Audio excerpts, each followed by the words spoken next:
তবে কি টাকার কাছে নিজেকে বিক্রি করে দিলেন রোনালদো? তার কাছে কি টাকাই সব? এই জন্যই কি তিনি এমন একটি সিদ্ধান্ত নিলেন যার ফলে এখন থেকে তাকে প্রতি পদে পদে তার মাসুল দিতে হচ্ছে? রোনালদোর সামনে যদি দুইটা অপশন থাকে, এক টাকা, দুই বান্ধবী, কোনটা বাঁচবেন? মনে হয় প্রথমটায়। ইউরোপ ছেড়ে সৌদিতে গেলেন এই টাকার টানে।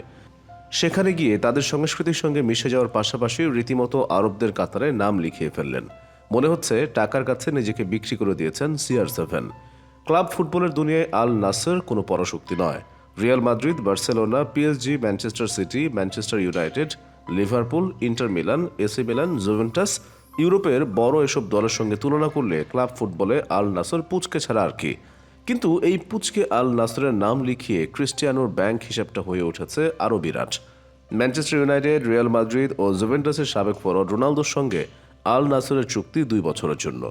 এই 2 বছরে সৌদি আরবের সব মিলিয়ে রোনালদো আয় করবেন 40 কোটি ইউরো, বাংলাদেশের মুদ্রায় যা প্রায় 4,469 কোটি টাকা।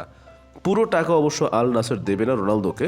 আল নাসর থেকে 2 বছরে রোনালদো বেতন পাবেন 20 কোটি ইউরো, বাংলাদেশি মুদ্রায় যা প্রায় 2,235 কোটি টাকা।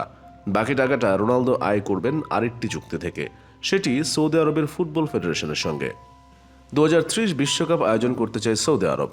এক্ষেত্রে রোনালদোর মতো একজন তারকাকে নিজেদের সঙ্গে সৌদি আরব যুক্ত করেছে বলে খবর দিয়েছে ওই সূত্র। রোনালদোর সঙ্গে নাকি তারা 20 কোটি ইউরোর চুক্তি করেছে। এই চুক্তি অনুযায়ী সৌদি আরবের বিশ্বকাপ আয়োজনের প্রার্থিতার ক্ষেত্রে শুভেচ্ছা দূত হিসেবে কাজ করবেন রোনালদো। এর আগের সময়টা মোটেই ভালো যায়নি রোনালদোর। ইউনাইটেডে এক প্রকার ব্রাত্য হয়ে পড়েছিলেন পর্তুগালের এই তারকা। বিশ্বকাপে যাওয়ার আগে পিয়ার্সে মর্গানের কাছে দেওয়া এক সাক্ষাৎকারে ইউনাইটেডের কোচ আর কর্মকর্তাদের সমালোচনা করে তোপের মুখে পড়েন। বিশ্বকাপে পর্তুগালের হয়েও ভালো কাটেনি তার সময়। প্রত্যাশা অনুযায়ী ভালো তিনি খেলতে পারেননি। এরপর তো পর্তুগালের কোচ ফার্নান্দো সান্তোস তাকে বেঞ্চে বসিয়ে রাখেন। সেটা নিয়েও রাগারাগি করেন রোনালদো। 1985 সালের 5 ফেব্রুয়ারি জন্মগ্রহণ করেন CR7। নেইমার সঙ্গে একই দিনে জন্মদিন হলেও ফুটবলীয় অর্জনে তার একমাত্র প্রতিদ্বন্দ্বী লিওনেল মেসি।